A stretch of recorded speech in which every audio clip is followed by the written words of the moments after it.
Well, good evening and welcome to this 9th episode of Old Roman Vocations. My name, of course, is Archbishop Jerome, as you can see at the bottom of your screen there. And it's my hope and my joy to be able to discuss with you the nature of vocation in the Orthodox Old Roman Catholic tradition and communion. Now, we've already discussed a great deal of various aspects towards realizing a vocation within the Old Roman tradition. And this week, I want to continue something of the thoughts and reflections I shared last week. Remember last week we discussed how sometimes, of course, it can be frustrating for those with a vocation to the whole process of discernment and of formation, etc., because of the length of time obviously involved, so on and so forth. For some people, it can be an extremely frustrating process. So we discussed about realizing God's will for our lives in the present moment. Remember that we reflected how, as is true for all Christians, not just for those with a feeling of calling toward the ministerial priesthood or the religious life, for all Christians, realizing God's will in the present moment is what being a Christian is all about. We've spoken before about the general vocation of Christians to make manifest the love of God. And in like fashion, of course, the same is true of the ministerial priesthood. But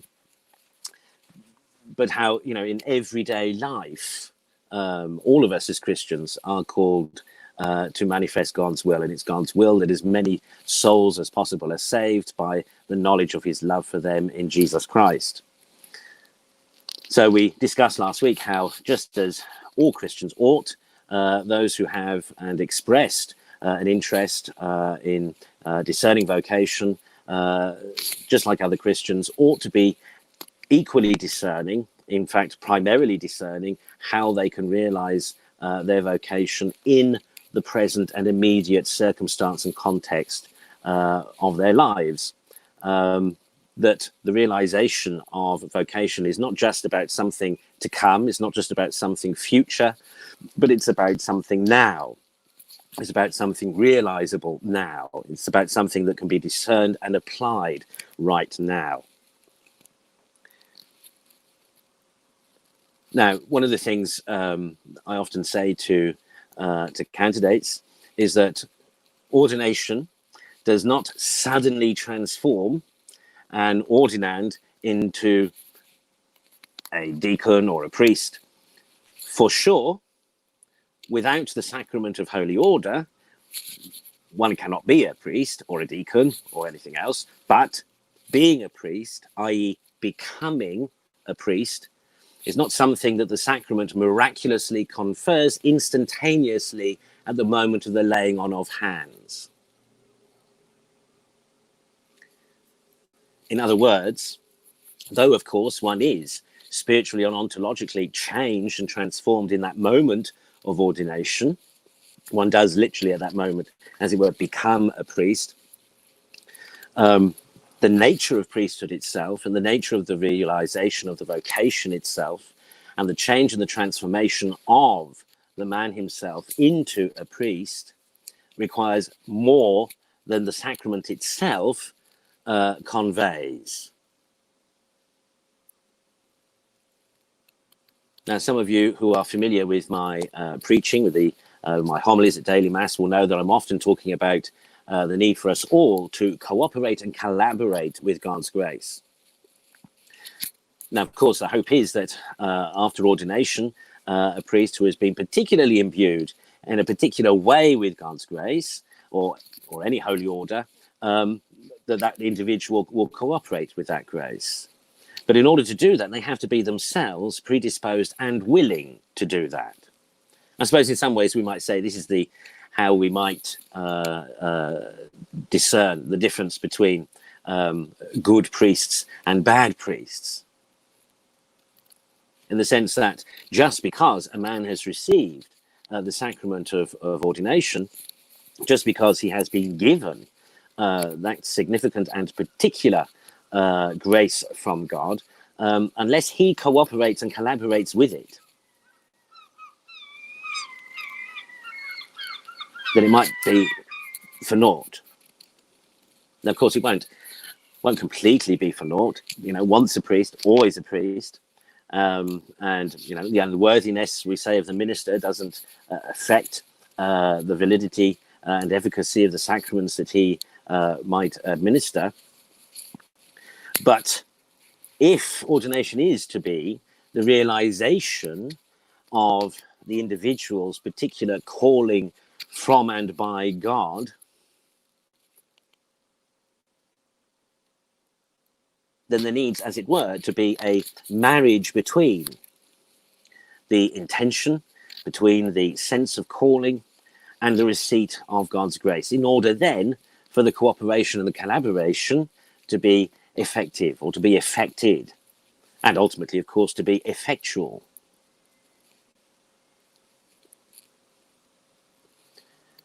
And what I mean by all of this is to suggest that if somebody has and believes that they have and are carefully discerning a vocation to religious or the sacred religious life or the sacred ministry, as it were, they need already to be thinking and living and praying as a religious or a sacred minister already, in preparation to receive that confirmation by the receipt of that grace in holy order.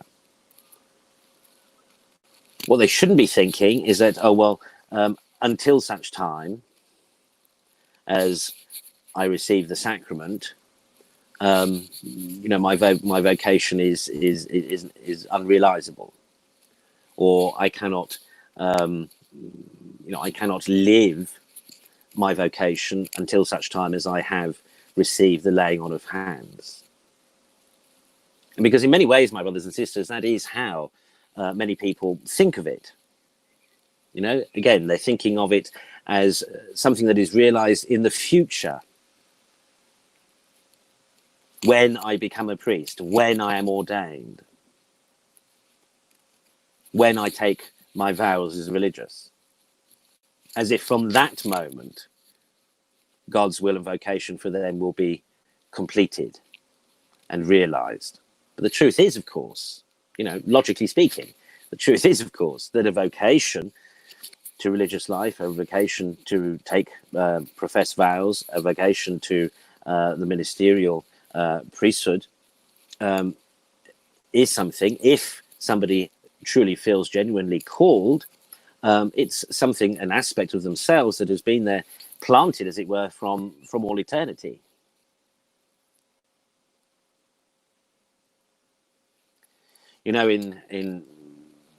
It's not unusual, it's not uncommon for members of the laity, as well as priests and religious, to be able to spot or identify potential vocations in individuals.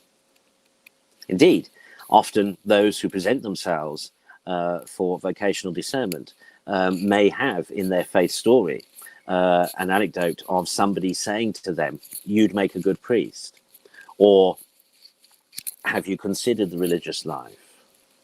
or "You look like a priest." Some, of course, sometimes have even been mistaken for a priest or for a religious. And that, in some ways, makes sense when we remember, like the prophet Jeremiah and like the psalmist says, that God's will for us was known by God and implanted within us before even we were in our mother's wombs and when we were being knitted in our mother's wombs. So for sure, it makes sense that to those who are, we might say, sensitive, or to those who have sense and sensibility about this sort of thing about vocational discernment may indeed recognize in someone a particular vocation.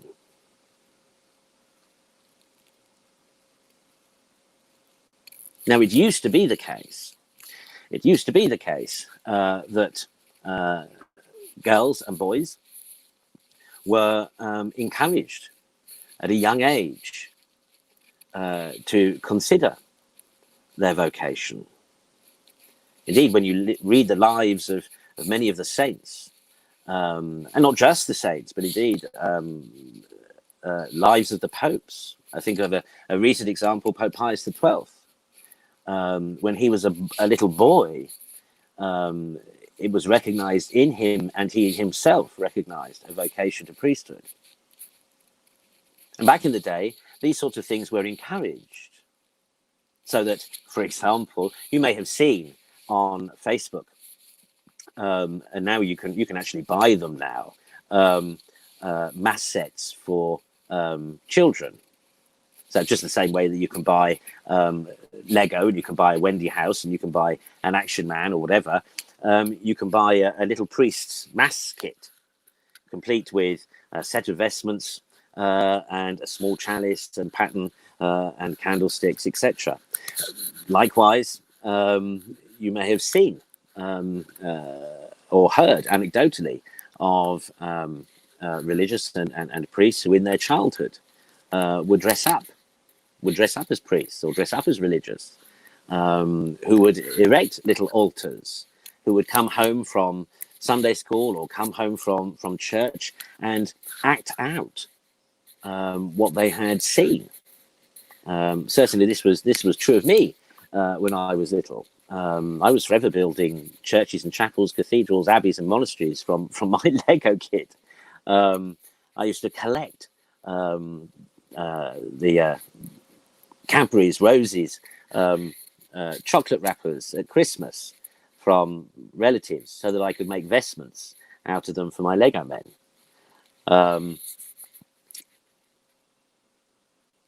And for sure, I had a little icon corner of my bedroom when I was old enough.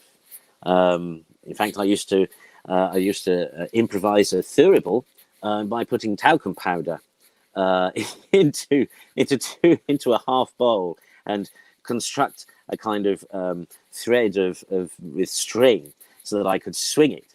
And of course, as it swung, especially if there was a breeze, it would take up some of the finer talc and blow it into the air to give the impression of smoke. And used to drive the rest of the household mad, because you would come into my room and you couldn't breathe for talcum powder particles in the air, and of course it was all over the floor and all over the books and everything else. And that was until I discovered later, well, actually somebody told me about burning incense grains on top of light bulbs. Now, of course, I'm assuming you're all of an age that I can discuss and talk about this kind of thing without fear of you going home and setting fire to yourselves. But anyway, but my point is that in times past, such expressions and manifestations of vocations in ones so young were nonetheless encouraged, and was not considered a harmful thing to do. You know, today, often the problem today is young children are so frequently put off realizing vocations, let alone expressing aspirations and dreams, etc., which is a great pity. And certainly, of course, this is a great pity when later on they become teenagers or even young adults and present themselves for vocational discernment and are continually rebuffed. Continually, they are rebuffed. You know, if a young man, perhaps again, he's felt a calling throughout his childhood, perhaps at his confirmation, he's already been an altar server. He might express to the parish priest or that, you know, he might have a vocation to priesthood. You know, more often than not, such boys are told, don't be silly, don't be silly. You know, you don't want to do that. Go away. You know, live life. The same happens when they're a bit older as teenagers, when perhaps they're coming to choose, I was going to say O levels, but GCSEs or A levels or high school certificate. When they're choosing their courses, when they're choosing what they want to study, some of them are thinking, well, I still feel this calling. So I want to, you know, I'd like to go on to study theology or philosophy. So I want to ask someone, you know, which should I take? Which of the courses would lend themselves, you know, to prepare me for the study of theology and philosophy? And so often, those young men will be told, don't worry about that. Don't worry about that. You know, you're really good at this, or you're really good at that, or you know, what's your other idea of a career or possible occupation, or what else interests you, etc., etc. And so many young vocations can be gone, can be blotted out, can be prevented. Likewise, too, when they go to university. Part of the problem now, of course, when they go to university is that there are very few places to study theology and philosophy in an atmosphere and in an environment conducive to continue to discern a vocation. You know, most theological colleges actually that weren't predominantly attached to a denomination have closed. Those that are still operating are attached and concerned solely with the progression of candidates for their own ministries. So whereas in times past, for example, people could go to a half dozen universities here in the UK that were, you know, sort of loosely attached or nominally denominationally attached, but otherwise, you know, were Christian foundations, were a Christian environment where, you know, chapel services were held and so on and so forth. And it was, you know, completely up to the student as to how much or how little they got involved with the spirituality of that place. But nonetheless, there was a spirituality there, and there was the opportunity to join in and participate with chapel services. There was an opportunity, as it were, to be taught by ministerial professors, people who had been ordained. They might be from different denominations, but nonetheless who had, you know, been ordained, who had themselves gone through a formation process, and therefore able, both in general conversation and in one-on-one tutorials and in counselling sessions, to be able to give good advice and counsel and encouragement or spiritual assistance or pastoral assistance to young men discerning a vocation. Sadly, today, all of that largely has gone. Unless you have been already accepted by a denomination that has still a theological college, unless you're accepted on such a thing, otherwise there's nothing for you. And of course, the other thing is that a lot of the vocational discernment officers or directors, as they're sometimes called, and the theological colleges or the seminaries themselves often will tell undergraduates or you know, let alone people looking to go to university, they will tell them, oh no, you know, you're too young, come back to us when you've done your degree, you know. Or if they've just graduated, well, go and take a year out or a couple of years out and then come back to us. It's very rare these days for a vocation to be realized under the age of 30 these days. When you consider that for centuries the minimum canonical age for ordination was 24. And certainly in times past, most priests would have been ordained aged about 24 or 25. These days, it's very rare for somebody under 30 to achieve ordination. And it's because so often, it's because the church has been essentially affected by worldly attitudes. And not just, and when I say the church, I don't mean just the institution, but I mean the people involved. So all the way down from, First Communion catechists, confirmation catechists, and parish priests, school chaplains, university chaplains, all the way along. More often than not, will discourage vocations. And they're not coming from a position like I described our own approach to it, to initial seeking, where we've adopted a Benedictine approach of knock 3 times. If at first you don't succeed, try and try again in order to test a vocation. More often than not, these others who are discouraging vocations they literally mean to discourage them.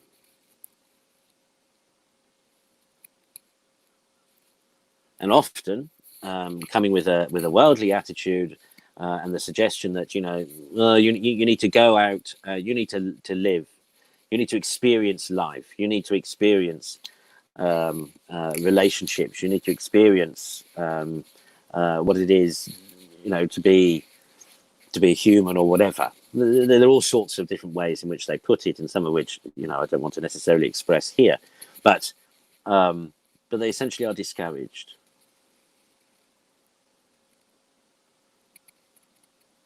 And that, my brothers and sisters, is why, because this has become a phenomenon really in the last 50 years. And this is why there is such a marked difference between the number of vocations realized today and the numbers of vocations that were realized before.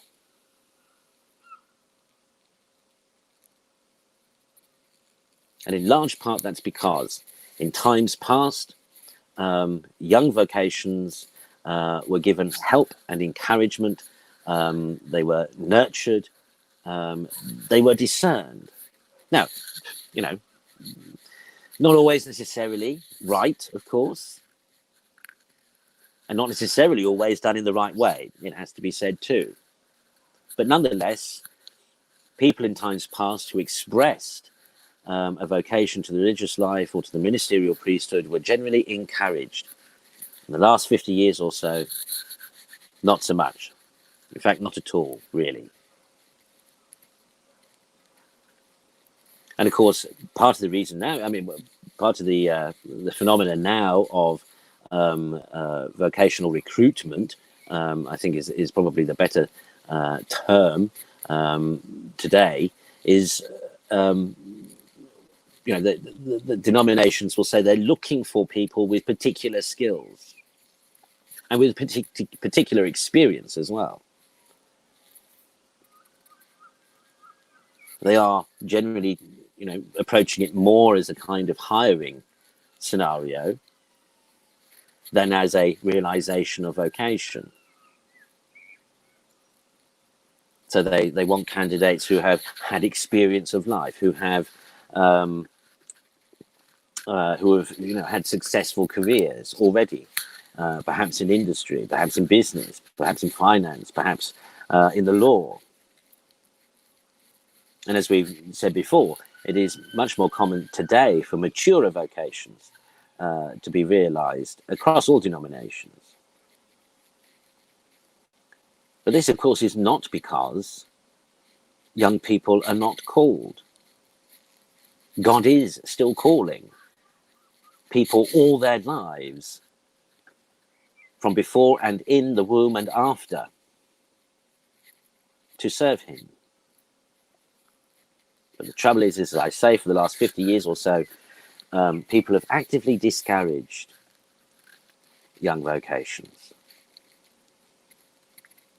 Now, that doesn't mean to say, of course, that I'm suggesting that young vocations should simply be enthusiastically and embraced. Of course not. Of course not. They should be discerned. They should be tried. They should be tested, as well as encouraged, as well as nurtured. But recognition ought, my brothers and sisters, to be given, should it not, to that which God has implanted in someone. You know, one of the criticisms of today's general attitude and approach to schooling is that many children fail simply because they're not suited to the present model of schooling.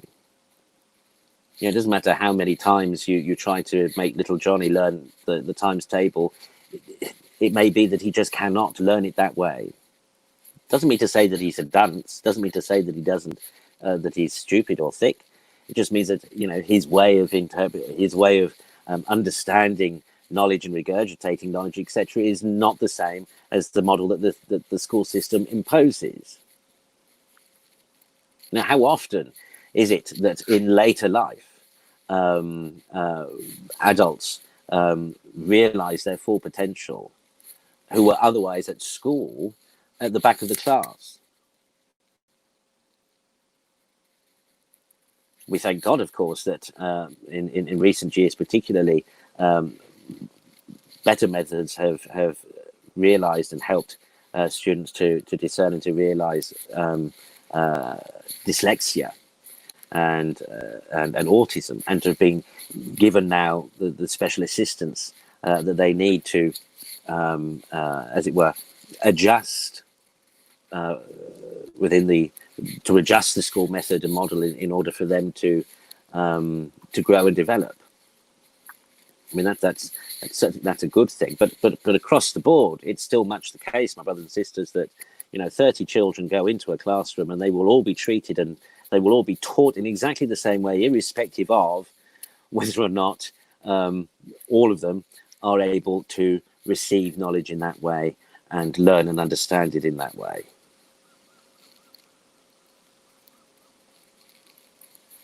And there's something to be said, maybe,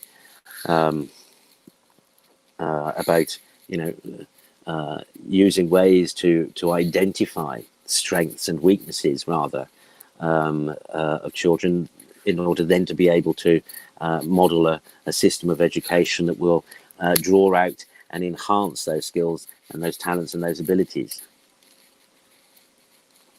Now, of course, it would take a great deal more investment than anybody is prepared at the present time to put into our education system, which is rather sad, but still, that is the case. But my whole point there, of course, is to say that, you know, children who express a notion, an idea, or a sense or a feeling or a spirituality that may be suggesting a vocation should be encouraged. Should be encouraged to explore and to discern. And I say this because so often I receive inquiries from gentlemen who, you know, were for years and years and years discouraged from exploring, discerning, let alone realizing a vocation to religious life or to the sacred ministry. And I don't know how many over the years, frustrated and sadly become embittered men I've met whose vocations were never realized. But for one reason or another, were never explored and often never encouraged. And so often, vocations that were quashed, actively discouraged, for no good reason. And this is why, as I said right at the beginning of this series, we're very keen to practice vocational discernment as a partnership, you know, in partnership with candidates.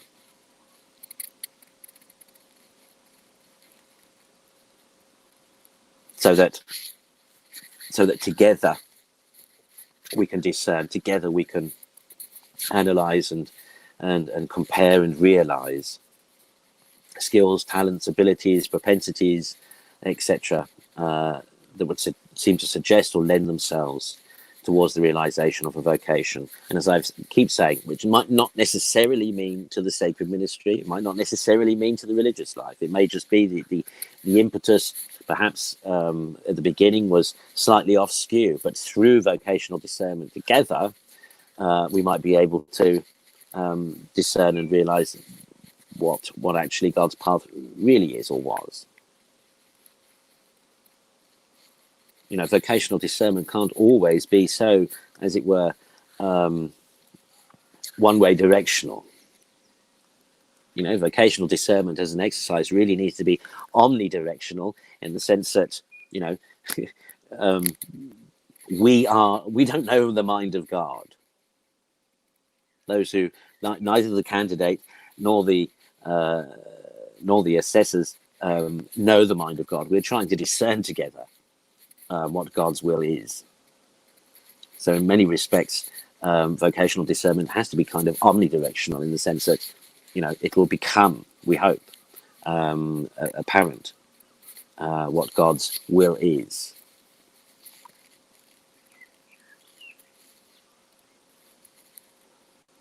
Now, going back to what I was saying at the beginning then, realizing vocation before ordination, of course, then means active discernment, and means active application too, we might say, of aspects of a particular vocation.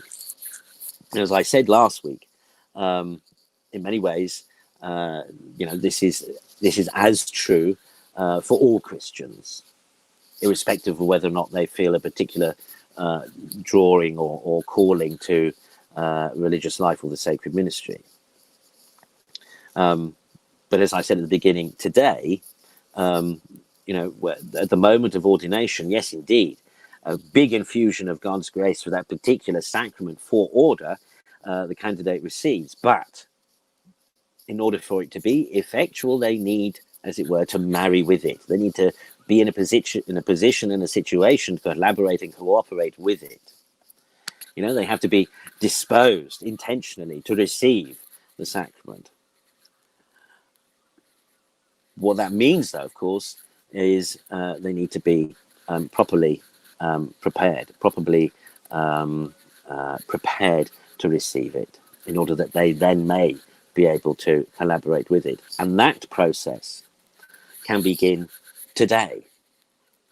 That process can begin today. It shouldn't begin on the day of ordination. I mean, if it hadn't happened before then pray God it does happen afterwards. But really, it should happen. It should happen every day of an individual's life, per se. Now, again, in previous episodes, we've spoken before about the various attitudes and approaches that people have toward ordination. Some seeing priesthood as a role, others as an occupation, others as a career, others as a means of social preferment or recognition or status. But from the old Roman position, the priesthood is none of those things.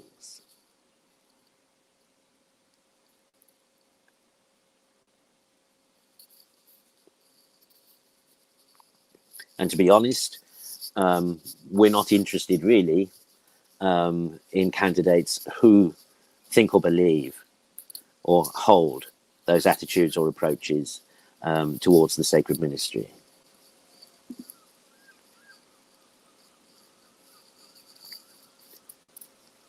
For us,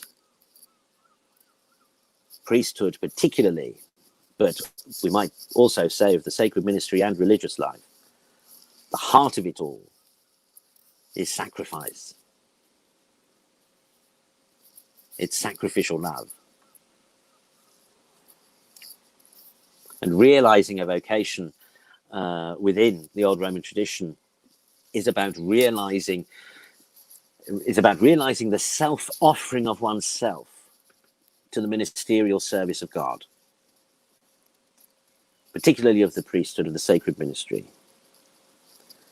The self-offering of oneself to be an alter Christus, to be another Christ, to sacrifice oneself, to sacrifice one's own wants, desires, aspirations, dreams, goals, etc. And in reality, in the old Roman tradition, it really does mean to sacrifice all sorts of things.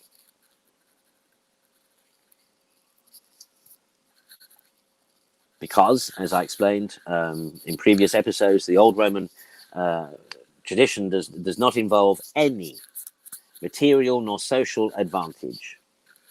You know, there are no salaries, there are no stipends, there are no residences, no houses for duty, no social prestige. There will be no automatic social deference shown. If anything, quite the opposite. If anything, often derision, disdain, distance, disrespect, distrust, disappointment.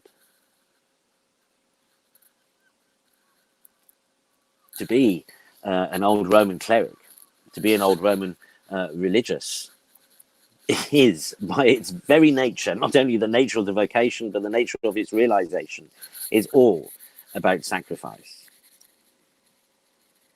It really is about sacrifice. As I said before, regarding seminarial formation, it's not that you leave your job and your comfortable relative existence to swap it for another relatively comfortable existence in a house of formation or a residential seminary, where all your food is laid on, your board, your lodging, where you can, fall into a preset routine, where you can live every day in the rarefied air and atmosphere and experience of a religious or quasi-religious house or community. None of that at the present time certainly is possible in the old Roman tradition.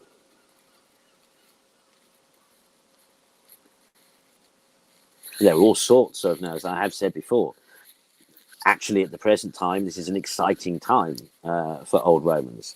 All sorts of things are seem to be materializing and coalescing. But at the moment, at the moment, we might as well be frank.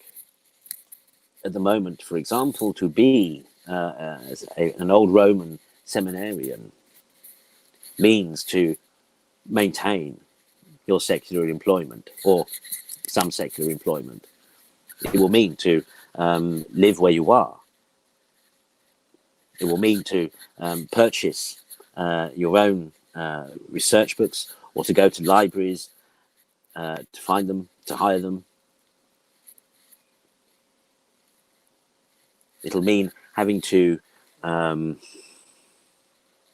experience a formative process, but without all the advantages that otherwise a residential formation program would otherwise provide. And that requires sacrifice, because that requires considerable commitment on behalf of the candidate. Considerable commitment.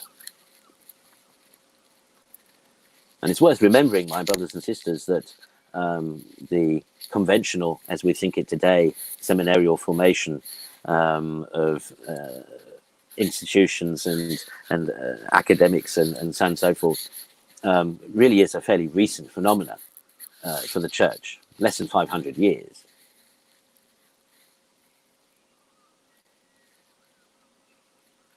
Now, it may be possible for those who are really committed and really grasp the notion of sacrifice. It may be possible. There is an exciting project being realized at the moment in the religious life.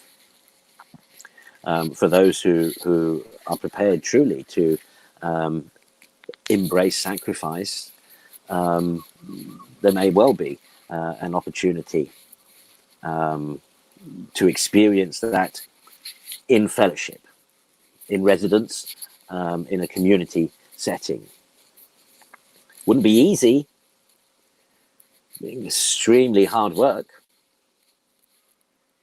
but it would certainly be spiritual and prayerful, a spiritual and prayerful environment. And, for those engaged in discernment with us, that may well be discussed as a possibility. But otherwise, generally speaking, most vocations need to be formed and realized in the present moment, in the present circumstances of any given individual candidate. What we cannot offer is for you to be taken out, as it were, of your present situation and placed somewhere else. That your whole focus and the environment and that environment may be geared toward your formation. At the present time, that's just not possible. But my point is that nonetheless, the same is conceivably realizable in your present situation if you are committed enough.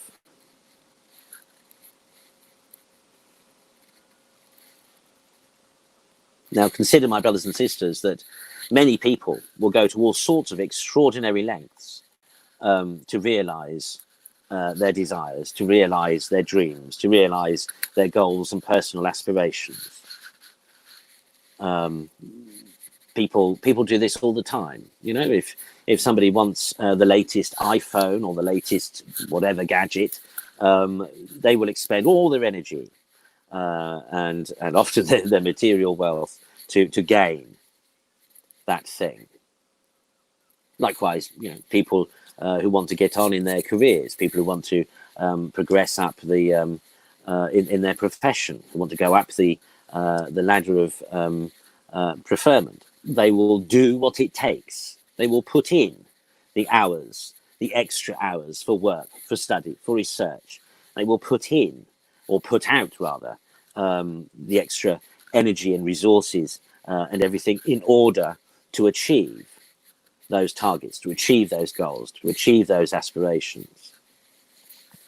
Well, the same, my brothers and sisters, ought to be true for those who are serious in their discernment and realization of a ministerial calling, either in the religious life or in the sacred ministry.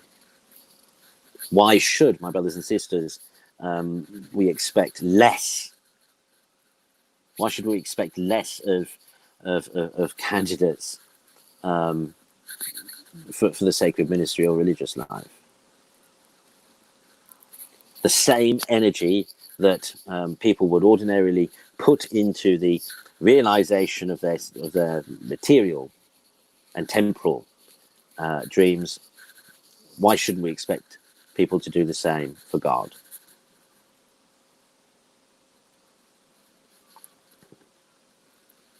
As I said again several episodes ago, realizing a vocation as an old Roman is not the soft option. It's not the easy option. To do it properly, requires true commitment and requires absolute sacrifice. And that's why, my brothers and sisters, the quality so often of vocations that are realized in the old Roman tradition, and I'm not saying it because I'm biased, though of course I am, but why so often they're of such a high caliber. because to become an old Roman ecclesiastic really requires dedication, commitment, perseverance, persistence. It is sacrificial entirely.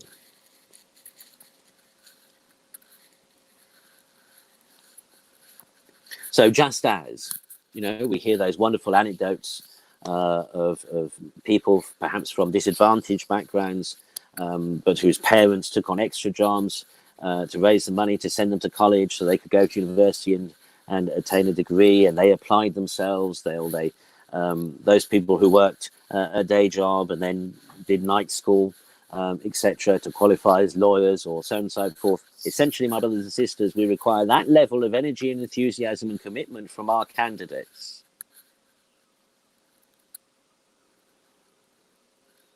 That's the kind of stuff we're talking about. It's not an easy option. It's not a soft option.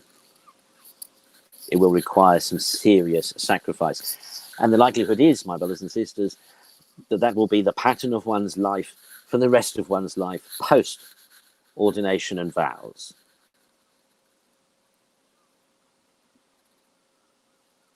For some of our, for some of our clergy, that is the ordinary reality of the realization of their vocations, is to hold down, to maintain a secular occupation, whilst at the same time expending themselves sacrificially in ministerial priesthood the rest of the time.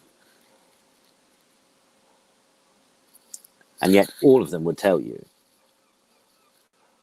that it is in the expending of themselves sacrificially as an alter Christus that they find the most enjoyment, they find the comfort of the consolation, that they find the benefit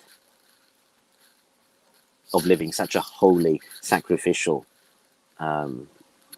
realization of their vocation.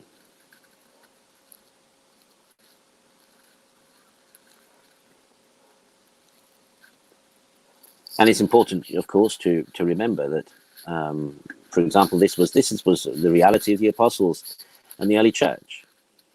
St. Paul himself was a tent maker. St. Paul himself had to resort to working in order to provide for himself and for his missions.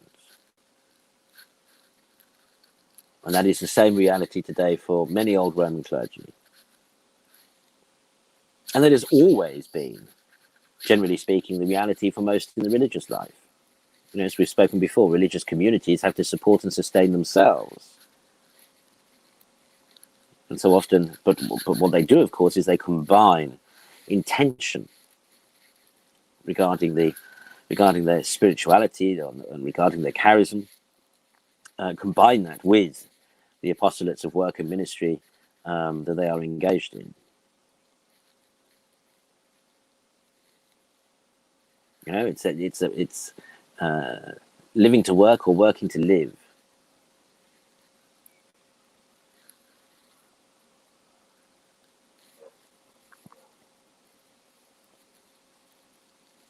So candidates for vocations in the old Roman tradition, that is the reality of the situation. And that's often, of course, easier for people of mature years to appreciate and understand and commit themselves to than it is necessarily for those who are younger. Who, of course, at the present time, perhaps, have not yet had enough life experience to build up the resilience and develop the skills necessarily to apply themselves to that sort of commitment.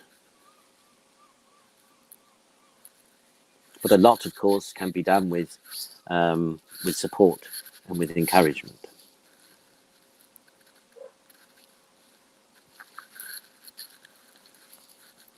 One of the things that often is missing, what is so often missing in the wider church today,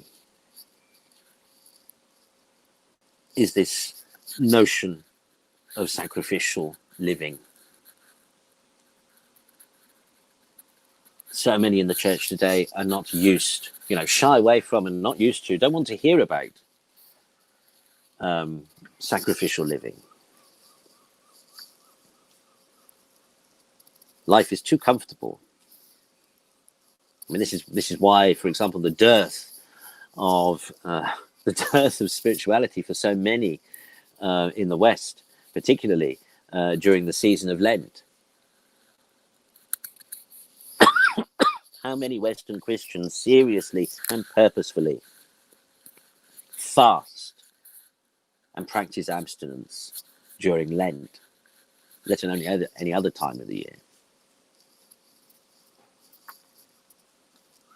Giving up a piece of chocolate for a little while, that doesn't cut it. That's not sacrificial living.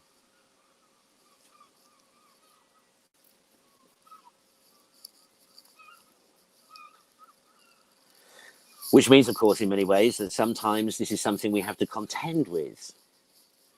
And we have to gently remonstrate and enable and provoke and cajole some vocations, some candidates to realize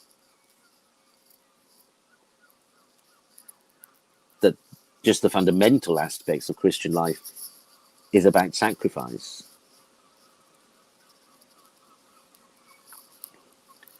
And if somebody wants to ascend the mountain to Calvary, which of course is essentially what the ministerial priesthood is about, and discerning and realizing and being formed for a vocation to be a priest, is to essentially ascend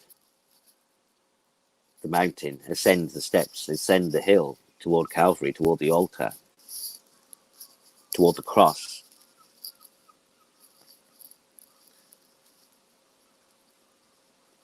So you see, we need candidates need to understand and appreciate that, and not only just understand and appreciate it, but live it, but manifest it,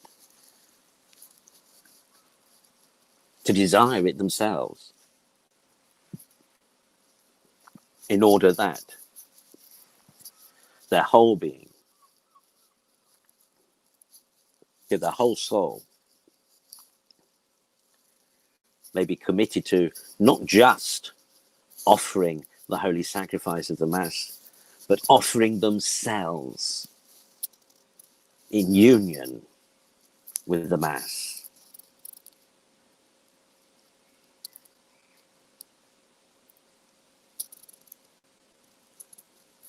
This is what Blessed Fulton Sheen talks about in his book, wonderful book, The Priest is Not His Own. The heart of the priest, the heart of the priesthood is about sacrifice.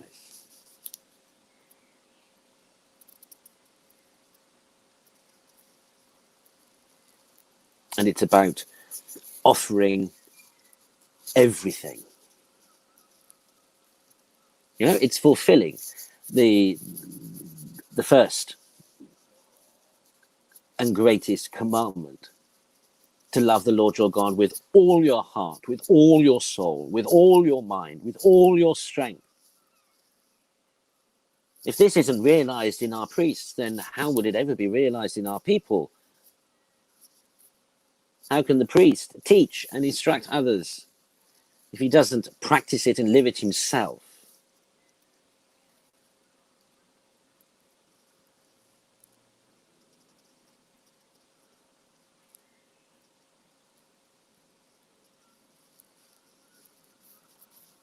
And of course, so what I'm saying is that in order for that to become a reality, in order for that to become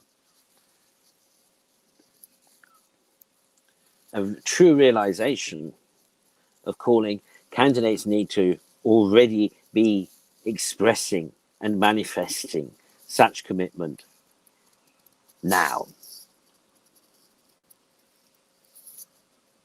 One of the things that we hope to read in people's faith stories is the way in which they are sacrificing already for the kingdom, the way in which they are already sacrificing for their vocation, as well as how committed they are to continue to realize, and they even deepen that sacrifice.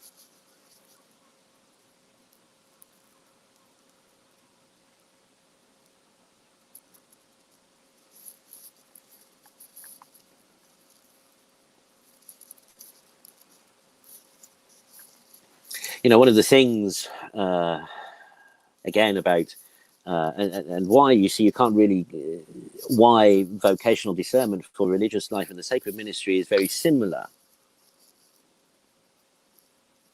is because in order, of course, to realize this ultimate sacrifice of oneself, one needs to embrace, for example, the evangelical counsels: poverty, chastity, and obedience. Now, these three things, of course, we always associate particularly with the religious life. But remember that the religious life really is only an exaggeration of what, in fact, all Christians should be doing, should be living. You know, all Christians should be aiming and intending to live their life in the progression of holiness, in the pursuit of relationship and oneness with God. All Christians should be living in a spirit of detachment from material things, of chastity, certainly, and of obedience to God's will. And so this is as true for sacred ministers as it is for religious, as it should be for Christians generally.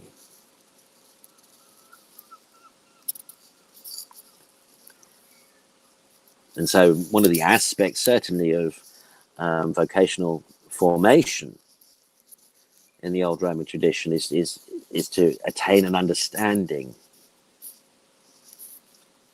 and a practice of these aids and guides, really, to sacrificial living.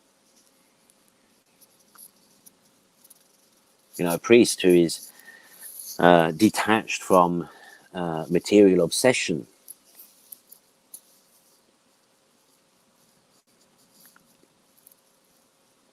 a priest who is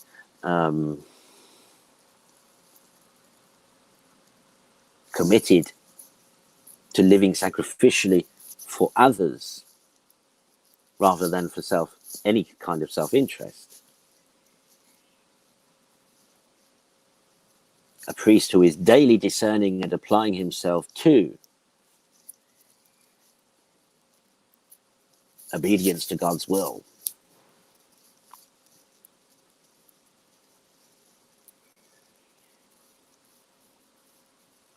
Again, you know, in order to become an alter Christus, in order to become another Christ, in order to become in persona Christi, priests ought to be striving to be, just like all Christians ought to be striving to be, like the Master himself, like the Lord, like Jesus, in the same way as that we see the apostles, in the same way that we see the leaders of the early church, the same way that we see the various saints throughout the centuries, who, in all sorts of different contexts and circumstances and environments, nonetheless manifested deliberately and embraced willingly this sacrificial living for God and for each other.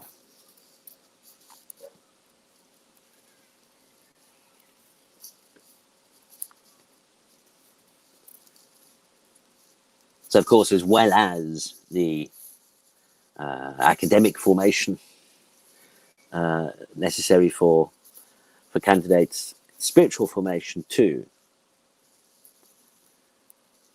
which really begins with the vocational discernment processes,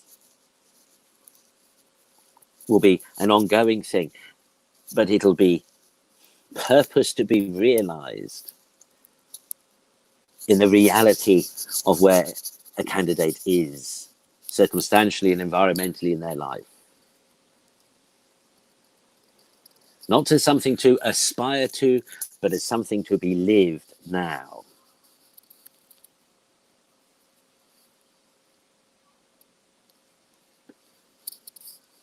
Now, last week we talked a bit about, how to overcome that frustration that some candidates can feel about the waiting, as it seems to be in the whole process of discernment, and to use this time. Look at your life and say, am I living sacrificially? Am I living as I think a religious would live or a priest would live? Am I living sacrificially in that way?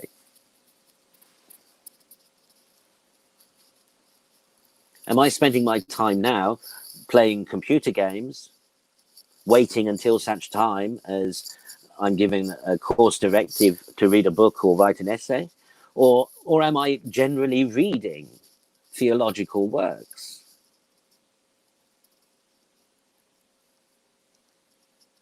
Am I already reading spiritual books? Perhaps I could be rereading works that I've written before.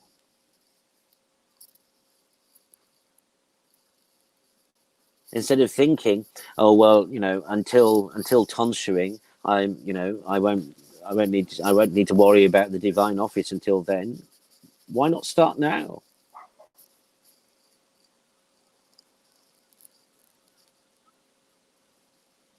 I mean, this is one of the killing aspects for some. Is that they think, something like the breviary, like the divine office, although that's something that will come later in my formation. No, it's actually something that ought to be already, if you're knowledgeable of it, i.e. if you're not ignorant of it, it should be something already that candidates are thinking about or even applying themselves to. Now, how do I say the office? Where can I get the office? Following the order, the liturgical calendar, familiarizing oneself with the liturgies.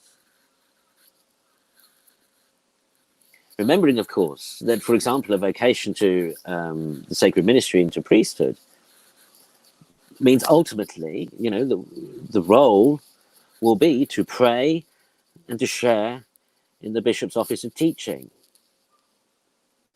Which is why priests need to be schooled in theology and philosophy.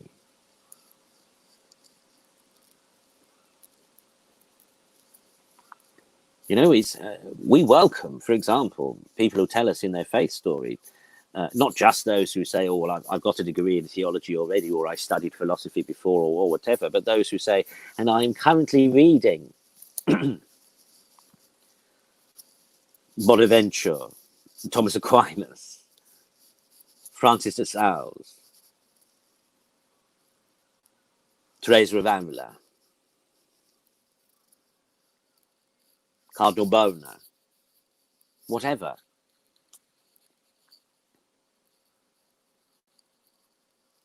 Because again, this realization of vocation is not something that should be seen to be or seem to think to be realized in the future. It is something that we all ought to be realizing in the present moment all the time. And if you feel, for example, that you may be called to the sacred ministry, then you know that the role of the priest ultimately is to pray and to teach. So already begin reading, begin studying, so that you may prepare yourself in order to fulfill that role. Even ask for guidance, for suggestions on what to read. No harm in that. Ask for guidance. Ask for direction on the breviary, on the divine office. Ask for suggestions or for help as to how can I squeeze, how can I arrange things in my day, in my life? How can I reorder and reprioritize my life in order to pray the office? Because I tell you one thing, my brothers and sisters, is as good as it's as good discipline to have already established, if one can, rather than try to establish a discipline after ordination. Because, as I've said, the chances are that your circumstance and your environment is unlikely to be very different then from what it is now. And if you can do it now, chances are you'll be able to do it later.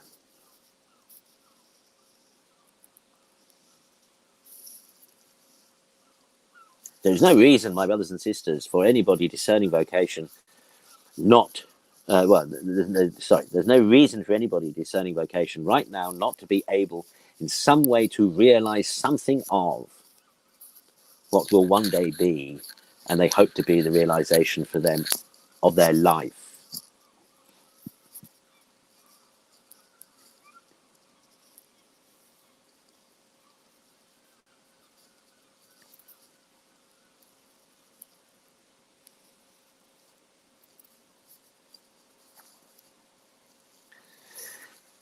Well, there's still so much more, my brothers and sisters, I could say on this, but you'll just have to wait till next week. That's long enough, I think, for you to process and for me to expend in this time period.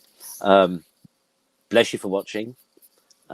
Remember, please, those of you who are discerning vocations, remember what I've said. All these sessions are recorded. You can watch them again and again and again. And please feel free to ask questions. Don't be shy to make contact and ask questions. Somewhere here.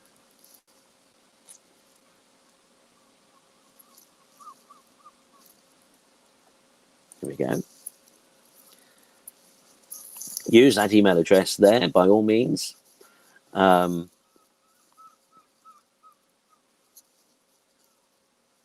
And as I say,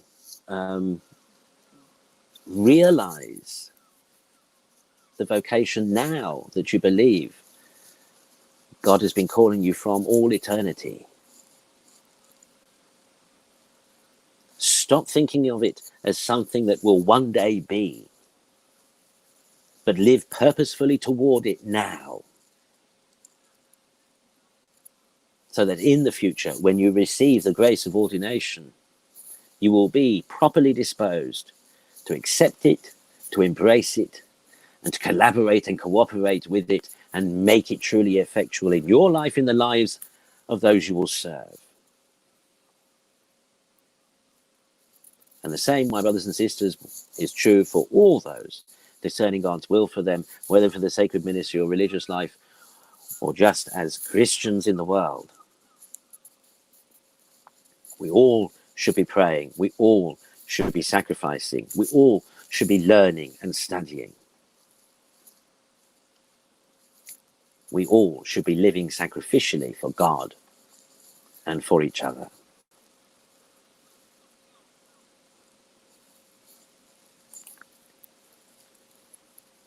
So until next week, bless you for watching. I hope, of course, as always, that this has been interesting. Feedback as well as questions are always welcome, and of course may give me a steer as to what to address in future episodes.